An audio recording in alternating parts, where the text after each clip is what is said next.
여러분 여기에 오늘 말씀의 1절부터 10절까지 말씀 보면은요 크게 세 가지를 한번 생각할 수 있어요. 뭐냐면은요, 야 너희들 누구도 내일 일은 알 수 없다. 그러니까 내일 뭐 하겠다 이러면서 내일 일을 자랑하지 말고, 또 한 가지는 자아자찬하지 말아라. 스스로 자기를 칭찬하지 말아라. 이 금지할 것에 대한 말씀을 하시고요.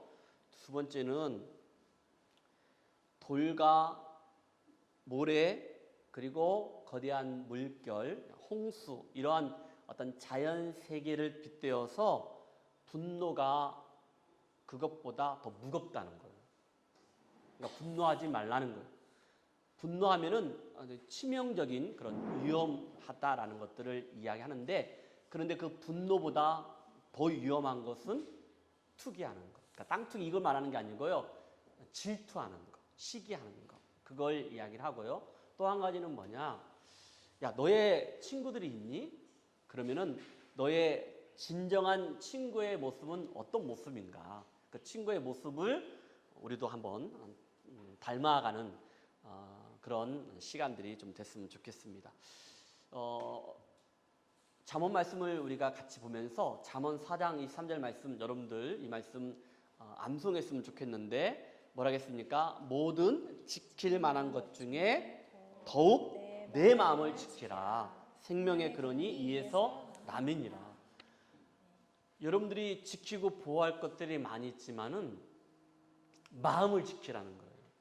왜냐면요, 이 마음이 중요하다는 거예요. 왜 중요하냐? 이 마음에서 생명의 근원이 나온다는 거예요. 이 마음의 모든 것들이 다 나온다. 그러니까 마음을 딱 지켜라. 그래서 여러분 4주 동안 마음의 훈련이란 큰 제목을 가지고, 주제를 가지고 오늘 4주째 공부하고 있는데, 말씀을 나누고 있는데, 처음에는 마음의 단련시켜라, 연단시켜라. 그리고 마음을 어떻게 경영할 것인가. 그리고 지난주는 마음의 제어, 그러니까 어떻게 절제할 것인가. 그거에 대해서 이야기했고, 오늘은 마음 건국. 그래서 오늘 말씀은 친구가 너희한테 충원, 그러니까 직업, 그러나 사랑하는 마음을 했을 때 처음에는 뼈 아프지만은, 고통스럽지만은 잘 들으라는 거예요. 잘 듣고 그러면은 너희들이 정말 멋진 친구들이 될 것이다 라고 이야기하는 것들을 보게 됩니다. 여러분, 이렇게 마음의 훈련에 4주 동안 이렇게 보면서 단련시키고 경영하고 제어하고 이러지만은요, 무엇이 가장 어려운 단계냐면요, 건고하는 것. 그러니까 누구한테 이렇게 충언이지만은, 신뢰하는 말을, 진실한 말이지만은 이렇게 하는 게, 서로 주고받는 게 쉽지 않거든요. 그러므로 여러분, 우리가 서로 이렇게 마음을 활짝 열고 이렇게 사랑의 친구를 내가 주기도 하고 내가 받기도 할 때, 우리 교회 공동체가, 그렇죠? 제가 여러분들한테 사랑하는 마음을 아까 이야기한 거예요. 그렇죠? 여러분들 사랑하니까 앞에 앉아라. 사랑하니까 말씀을 잘 들어라. 이렇게 한 거예요. 그런데 이러한 것들이 서로 주고 받았을 때 우리 교회 공동체가요, 건강한 공동체가 될 수 있어요.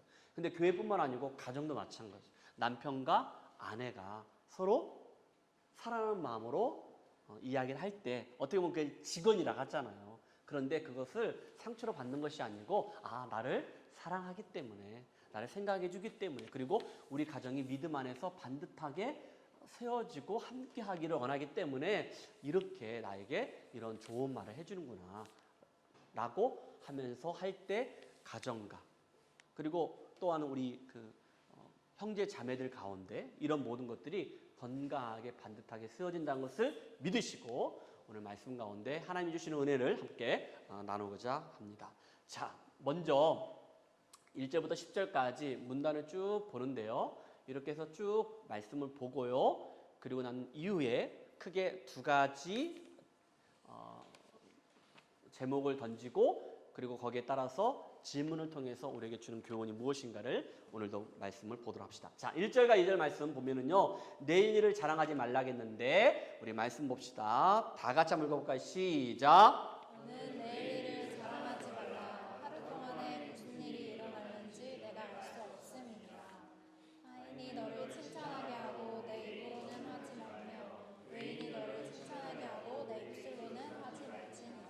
예, 이후에 또 말씀을 더 깊은 얘기를 나누기 때문에 여기서 여러분들 2절 말씀 보니까요. 타인이 너를 칭찬하게 하고 그리고 외인이 너를 칭찬하게 하도록 했거든요. 이 말은 무슨 말이냐면요. 여기에 타인과 외인은 바로 외국인을 가리키는 거예요. 그러니까 이 말은 뭐냐면 여러분 외국인들이 누구를 칭찬하겠어요. 그러니까 칭찬할 수 없다는 거예요. 그러니까 여러분들은 우리 모두는 칭찬에 목말라하지 말아라. 그것 때문에 내가 칭찬받지 못하면은 속상하고 상처받고 이럴 때가 있잖아요. 그런데 그렇게 하지 말라는 거예요. 칭찬에 목말라 하지 말고 스스로도 칭찬하거나 그리고 자랑하지 말라는 거예요. 그것이 지혜롭다는 거예요. 자랑하지 말고 스스로 칭찬에 대해서 목말라 하지 말고 너 스스로 자기 자신을 칭찬하지 말아라. 이러한 자가 지혜로운 자다라고 말씀하고 있습니다. 3절과 4절 말씀 듣는데 3절 말씀 읽어주시겠습니까? 수영자매. 돌은 무겁고 모래도 가볍지 아니하거니와 미련한 자의 분노는 이 둘보다 무거우니라. 3, 4절은요. 미련한 자의 분노입니다. 그러니까 분노, 화내는 것은 이건 미련하다라는 것을 이야기를 하고 있는데 돌도 모래도 무겁다는 거예요. 그런데 미련한 자의 분노가 돌보단 그리고 많은 모래들보단 더 무겁다는 거예요. 더 무겁다는 거예요.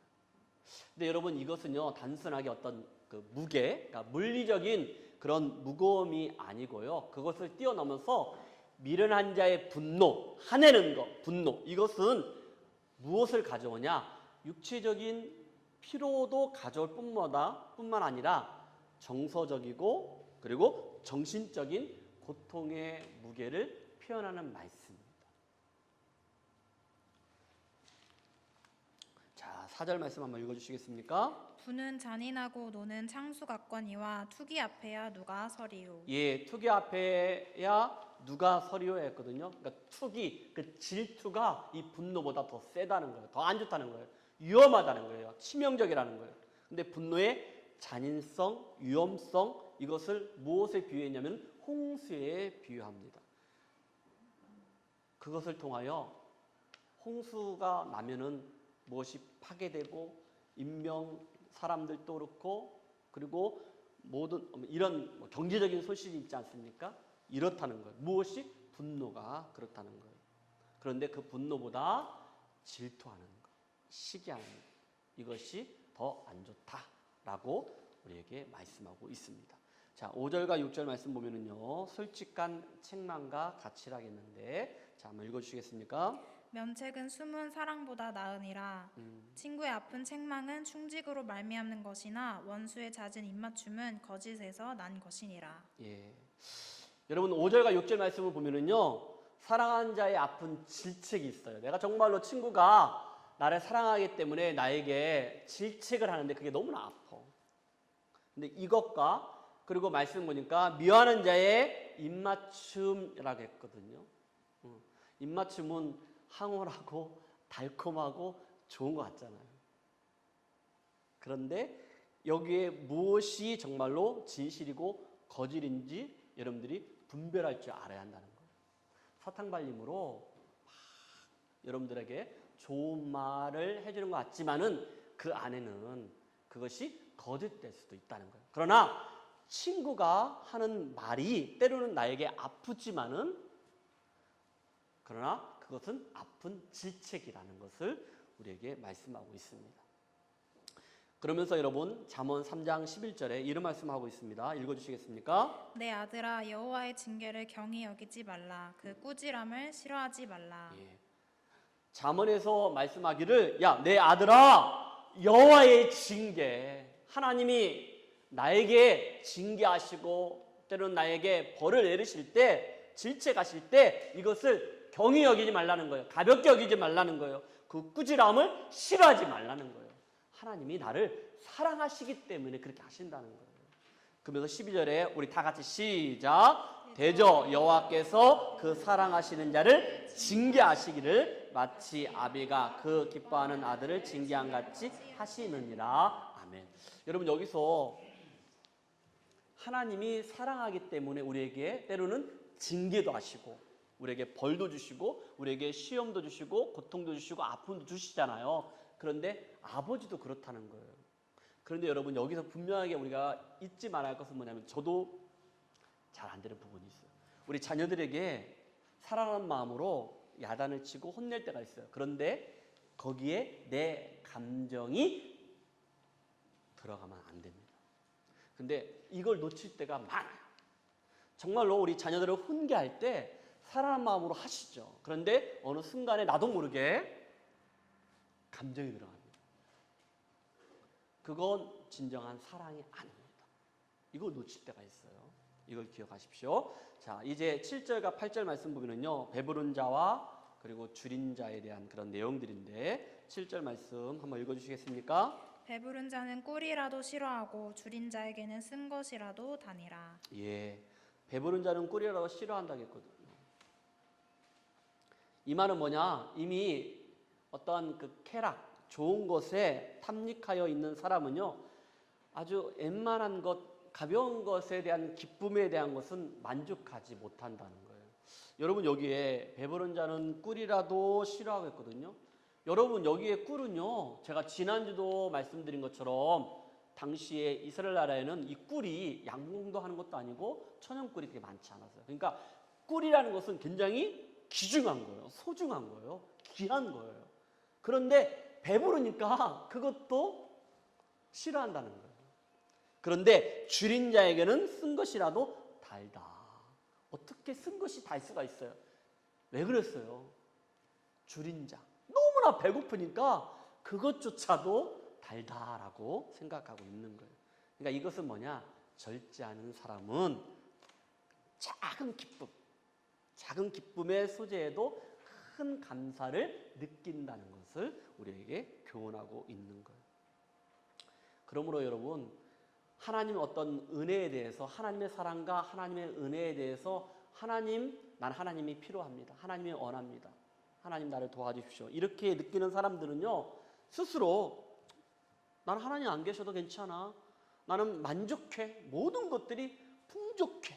나 혼자 할 수 있어. 이런 사람보다 받은 바 은혜에 대해서 더 감사할 수 있다라는 그런 의미를 우리에게 말씀하고 있는 거예요.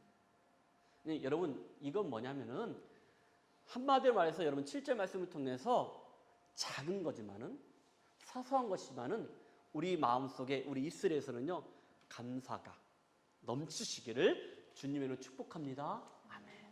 여러분, 우리 이스라엘 가운데 우리 삶 속에서 여러분들이 감사합니다. 하나님 감사합니다. 감사합니다. 감사합니다. 감사합니다. 이것이 여러분의 어떤 생활 가운데 그것이 생활화되시고 그 감사를 통하여 평생 감사가 하나님께 올려지는 그런 놀라운 역사가 여러분 가정 가운데, 우리 공동체 가운데 있기를 주님 축복합니다. 아멘. 8절 말씀을 한번 우리 다 같이 한번 읽어볼까요? 시작. 고향을 떠나 유리한 사람은 보금자리를 떠나 떠도는 새와 같으니라. 예. 여러분 이 말씀은요, 자기 집을 떠나 방황한 자의 비참함을 이렇게 말씀을 묘사하고 있는 거예요. 그래서 여러분 지난번에 강구 가운데 집 떠난 뭐라겠죠? 개고생이라고 이야기했잖아요. 그러므로 여러분 자기 자신의 어떤 공동체가 있잖아요. 가정이 있잖아요. 그리고 우리 교회 공동체가 있고 여러분들 직장 가운데 어떤 공동체가 있는데 그것을 떠난다는 것은 바로 비참한 삶을 나아간다는 그런 경고의 말씀입니다.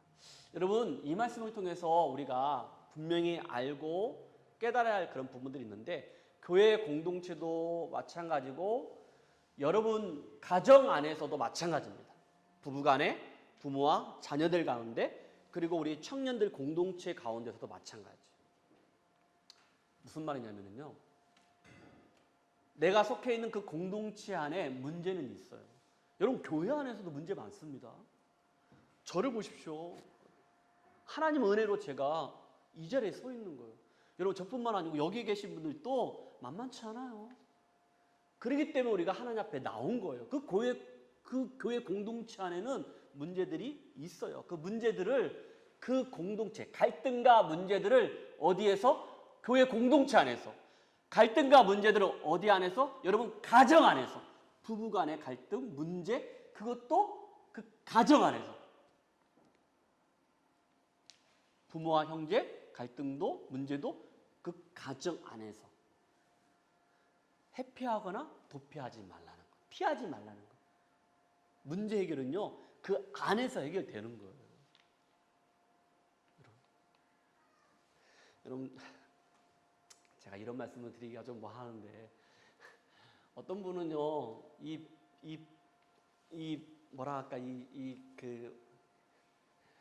교회 목사님이 모르시는 분이 없는 분이 계셔요. 그러니까 많은 교회들을 이렇게 막 다니신 분이 계셔요. 근데 여러분, 어떤 갈등과 문제가 있으면요, 그 안에서 해결을 해야 돼요. 안에서. 그걸 지금 우리에게 말씀해 주고 있는 거예요. 자, 이제 9절과 10절 말씀 봅시다. 친구의 신실한 권고와 우정이라겠는데 9절과 10절 말씀을 다 같이 시작. 기름과 향이 사람의 마음을 즐겁게 하나니 친구의 충성된 권고가 이와 같이 아름다우니라. 내 친구와 내 아비의 친구를 버리지 말며 내 환난 날에 형제의 집에 들어가지 말지어다. 가까운 이웃이 면 형제보다 나으니라. 아멘. 여러분, 9절과 10절 말씀 뭐냐? 자신의 말이나 조언보다 친구의 소중함, 그리고 친구가 나한테 사랑하는 마음으로 조언해 주는 것, 이거에 대한 더 가치를 두라는 거예요. 그러니까 친구의 말을 들으라는 거예요. 그러면서 여러분 10절 말씀 보니까 내 친구와 내 아비의 친구를 버리지 말며 라고 했거든요. 너한테 사랑하는 말로 직언도 해주고 옳은 길을 갈 수 있도록 해줬을 때 그 말을 잘 들어라. 그들을 버리지 말아라. 나한테 쓴소리 했어? 넌 나하고 친구가 끊어! 이렇게 하지 말라는 거예요. 그러면서 네 환난 날에 형제의 집에 들어가지 말지어다. 가까운 이웃이 먼 형제보다 나으니라 라고 말씀하고 있어요. 어쩔 수 없다. 너가 십자가를 져라. 하람이가 우리 집에 살고 있잖아요. 그런데 삼촌하고 승마한테 야단 맞아서 혼났어. 그랬단 말이야. 근데 야단 맞고 혼난 것이 사랑하는 마음으로 이렇게 좋은 말 해준 거잖아요. 그러니까 직언은 한 거잖아. 깨닫게 한 거잖아. 그런데 속상한 거야. 화가 난 거야. 그렇다고 비행기 타고 한국 갈 수 있어요? 없어요? 지금은 갈 수도 없어요. 그러니까 무슨 말이냐면 그렇다면은 어디서 해결해야 돼요? 형 찾아가야지. 애찬이 형. 그러면 어디서 타러 가야 돼? 여기 매형도 있잖아. 여기 누나도 있고. 아니면 여기 선생님 찾아가든지 우리 찾아가야지.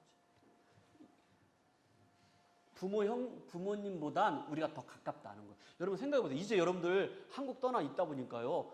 내가 가만 생각해보니까 우리 부모 형제 글쎄요. 우리 어머님 지금 89이신데 살아 계시는 동안에 뵐 수 있을까라는 그런 의문이 들어요. 직접.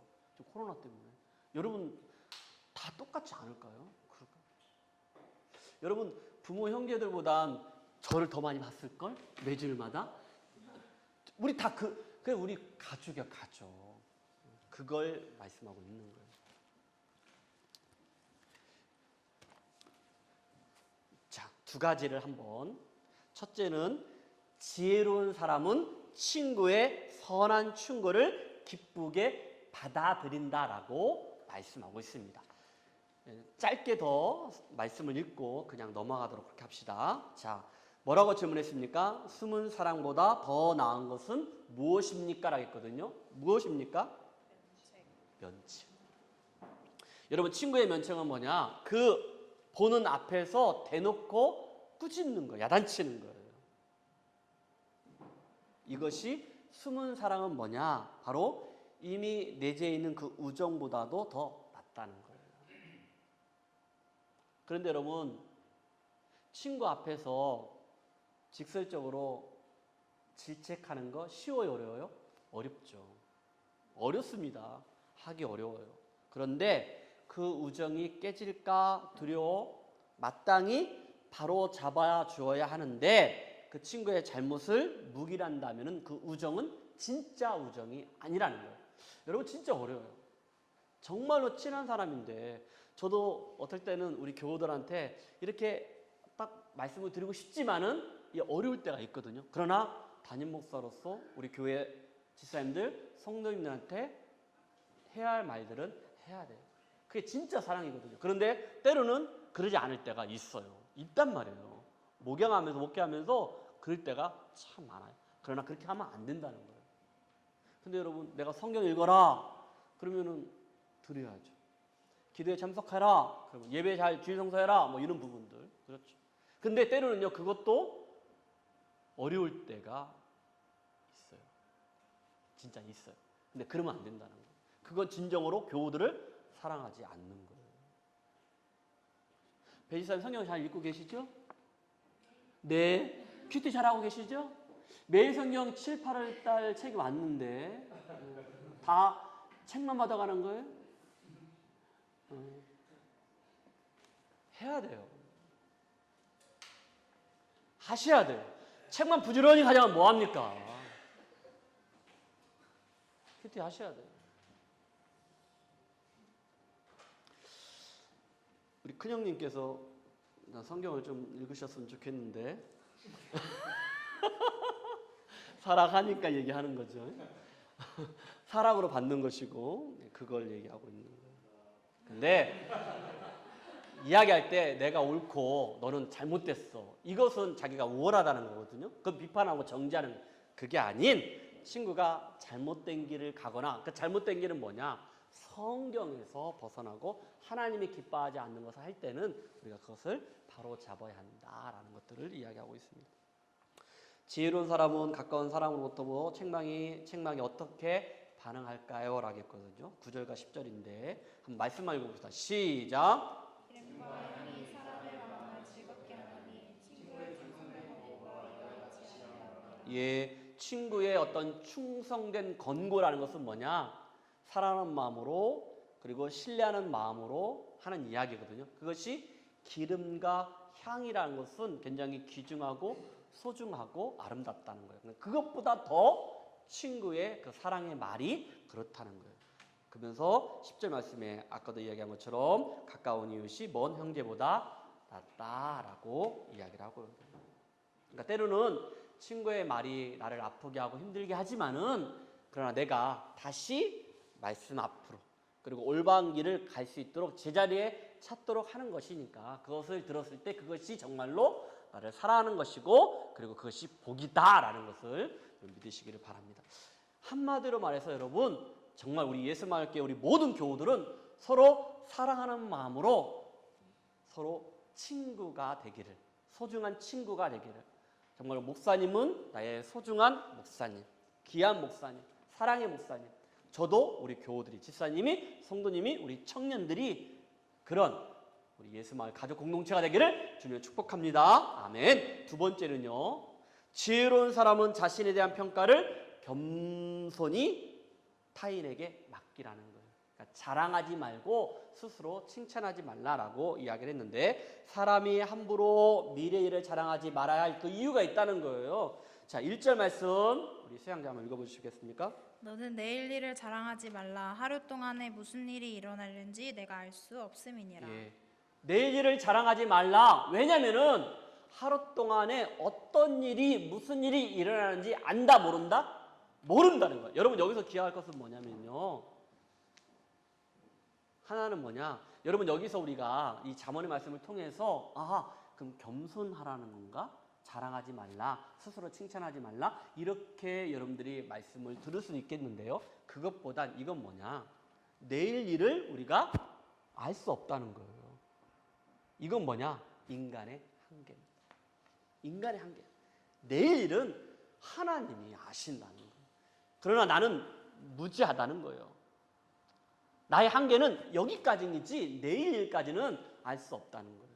인간의 한계를 아는 것이 나의 부족함과 연약함과 한계를 아는 것이 바로 지혜다라는 것들을 우리에게 말씀하고 있어요. 그러면 여러분 여기서 내일의 그 영역은 누구한테 속한 것입니까? 하나님이라는 것을 여러분 기억하십시오. 그러면 여러분 오늘 하루하루를 우리가 어떻게 하냐?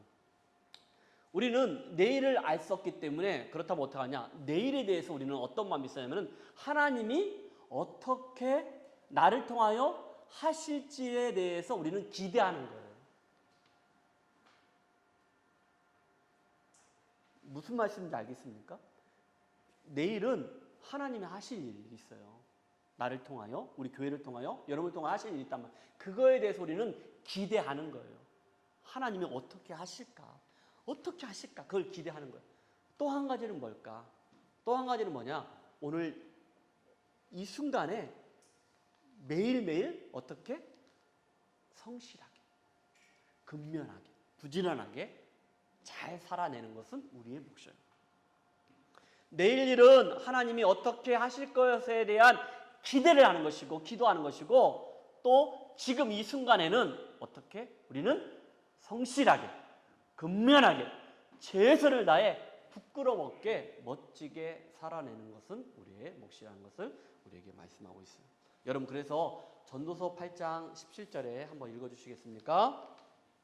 또 내가 하나님의 모든 행사를 살펴보니 해 아래에서 행해지는 일을 사람이 능히 알아낼 수 없도다. 사람이 아무리 애써 알아보려고 할지라도 능히 알지 못하나니 비록 지혜자가 아노라 할지라도 능히 알아내지 못하리로다. 말씀하셨잖아요. 하나님이 하시는 일을 우리 사람이 알 수 있다 없다? 없다라고 이야기했어요. 비록 지혜자라 할지라도 그도 알 수 없다. 인간의 한계를 얘기하시는 거예요. 분명히 사람은 자기의 시기도 알지 못하나니 물고기들이 재난의 그물에 걸리고 새들이 올무에 걸림같이 인생들도 재앙의 날이 그들에게 호련히 임하면 거기에 걸리느니라. 아멘. 여러분, 이 말씀 아시겠죠? 물고기들이 그리고 새들이 그물에 올무에 걸리는 것처럼 우리들도 재앙에 딱 와서 그렇게 될 수 있다는 거예요. 인간의 한계입니다. 만약에 안다면은 대처할 수 있죠. 만약에 내가 앞으로 일어날 일에 대해서 그걸 알 수 있다면은 내가 피할 수 있잖아요. 근데 그러지 못한다는 거예요. 우리의 연약함이고 부족함입니다. 혹시 여기 찬양 있습니까? 내일 일은 난 몰라요. 내일 일은 난 몰라요. 하루하루 살아요. 불행이나 요행함도 내 뜻대로 못해요. 여기까지. 이 찬양이 있는데 내일 일은 난 모른다고 했어. 내 뜻대로 못한다고 했어. 자, 이 말씀만 하고 내용을 말씀만 하고 마치도록 합시다. 여러분, 이 잠언 27장에 1절 말씀에 이렇게 말씀하셨잖아요. 너는 내일 일을 자랑하지 말라. 내일 일을 자랑하지 말라. 하루 동안에 무슨 일이 일어나는지 네가 알 수 없다. 내일 일을 자랑하지 말라겠거든요. 이 지혜의 말씀을 솔로몬이 이 말씀을 통해서 우리에게 주셨는데요. 여러분, 잠언 25장 1절에 보면요, 이런 말씀이 있어요. 뭐냐면은 이것도 솔로몬의 잠언이요 유다와 히스기야의 신하들이 편집한 것이니라 했거든요. 여러분, 솔로몬이 잠언의 말씀을 기록했을 때 이 말씀이 후대에 누가 히스기야 왕이 있거든요. 유다 나라에 히스기야 왕에 있었는데 그의 신하들이 솔로몬이 썼던 그 잠언의 말씀을 쫙 모아가지고 이렇게 말씀을 기록했단 말이에요. 이건 뭐냐? 히스기야 왕, 너 내일 일은 네가 자랑하지 말라. 너 알 수 없다니까. 너 자랑하지 말라니까. 라고 경고의 말씀을 주십니다. 그런데 일이 터졌어요. 여러분, 열왕기하 20장에 가면요, 히스기야 왕이 나옵니다. 근데 여러분, 히스기야 왕이 죽게 되었어요. 자, 말씀을 보니까 이런 말씀이 있어요. 그때 히스기야가 병들어 죽게 되매 아모스의 아들 선지자 이사야가 그에게 나와서 그에게 이르되라 했거든요. 읽어보세요. 다 같이 시작. 여호와의 말씀이 너는 집을 정리하라. 네가 죽고 살지 못하리라 하셨나이다. 아멘. 당시에 선지자가 이사야 선지자였거든요. 이사야 선지자가 유다 나라 왕이었던 히스기야 왕에 와가지고 너 집 정리해. 너 이제 죽을 거야. 어우, 무서운 말 들었어요. 근데 2절 말씀에 다 같이 시작. 히스기야가 낯을 벽을 향하여 여호와께 기도하여 이르되, 자기의 얼굴을 어디를 향하여? 벽을 향하여 기도하는 거예요. 그리고 여러분, 말씀을 쭉 보면 대성통곡했다고 했어요. 슬퍼하면서 하나님 나 좀 살려달라고 그랬을 때 하나님께서 그 은혜를 베푸셔서요. 히스기야 왕이 몇 년 더 살죠? 15년 더 삽니다. 해시계 10도를 딱 돌리고 15년을 더 살게 하는 거예요. 하나님 은혜로 여러분 죽게 되었는데요. 15년을 더 살게 해줬다는 거예요. 하나님 은혜로. 여러분 말씀 보니까 6절 말씀 보니까 읽어보세요. 내가 내 날에 15년을 더할 것이며 내가 너와 이 성을 아수르 왕의 손에서 구원하고 내가 나를 위하고 또 내 종 다윗을 위함으로 이 성을 보호하리라 하라 하셨더라. 내가 15년 더 살려줄게. 여러분 그러면은요 이건 누구의 은혜입니까? 하나님의 은혜죠. 하나님이 하신 거잖아요. 그런데 여러분 히스기야 왕이 어떻게 했습니까? 15년을 더 살려주었는데 히스기야 왕이 어떻게 했습니까? 여러분 12절 말씀 봅시다. 다 같이 시작. 그때 발라단의 아들 바벨론 왕 브로닥 발라단이 히스기야가 병들었다함을 듣고 편지와 예물을 그에게 보낸지라. 13절입니다. 시작. 사자들의 말을 듣고 자기 보물고와 금은과 향품과 보배로운 기름과 그의 군기고와 창고의 모든 것을 다 사자들에게 보였는데 왕궁과 그의 나라 안에 있는 모든 것 중에서 히스기야가 그에게 보이지 아니한 것이 없더라. 아멘. 다 보여줬다는 거예요. 무슨 말입니까? 여러분 이방 나라 바벨론 나라가 히스기야 왕이 병들어서 죽게 되었다 하니까 그에게 예물도 보내고 사신들을 보낸 거예요. 그러니까 지금으로 말하면 병문안 간 거야. 근데 병문안 왔어요. 그랬는데 그들에게 지금 유다 나라의 왕궁에 있는 모든 것들을 다 보여주는 거예요. 여기 말씀 보니까 군기고도 보여줬다는 거예요. 여러분 바벨론은요 적이거든요. 그들은 어떻게든지 유다 나라를 딱 먹으려고 하는 나라인데 지금 히스기야 왕은 하나님의 은혜야. 하나님 나를 살려주셨어. 하나님 나를 살려주셨으니까 그 은혜에 감사하는 마음으로 내가 정말로 하나님을 살아야겠어. 하나님을 높여드리고 하나님을 찬양해야죠. 그런데 이걸 보여줬다는 건 뭐냐? 나는 이렇게 힘이 세다. 야 봤어? 군기고에 있는 무기들 봤어? 나 아프다고 병문안 왔지만은 나 이렇게 멀쩡해. 괜찮아. 나 장수할 수 있어. 나 힘이 세. 나 뭐든 할 수 있어. 이렇게 했다는 거예요. 17절 말씀에 하나님이 말씀하십니다. 한번 읽어주시겠습니까? 여호와의 말씀이 날이 이르리니 왕궁의 모든 것과 왕의 조상들이 오늘까지 쌓아두었던 것이 바벨론으로 옮긴 바 되고 하나도 남지 아니할 것이요. 여러분 이 말씀을 꼭 기억하십시오. 뭐라겠습니까? 여호와의 말씀이 날이 이르니 하나님 말씀이 임했다는 거예요. 근데 여러분 여기에 보니까 왕궁의 모든 것과 왕의 조상들이 오늘까지 쌓아두었던 것이 바벨론으로 옮긴 바 되고 하나도 남지 아니할 것이요. 18절에 또 왕의 몸에서 날 아들 중에서 사로잡혀 바벨론 왕궁의 환관이 되리라 하셨나이다 하니 아멘. 이 말씀대로 그 이후의 왕들이 또 바벨론에 끌려가는 것을 보게 되는 거. 여러분 이건 뭐냐면요, 말씀하신 대로 그대로 이루어지는 걸 보게 되는 거예요. 그대로. 여러분 이 말씀대로요, 이스라엘 나라가, 유다 나라가 바벨론에 BC 586년에 70년 동안 바벨론 포로가 되어 나라가 망하는 것을 우리가 말씀 가운데 보게 되잖아요. 말씀은요 그대로 이루어진 것을 여러분 믿으시기 바랍니다.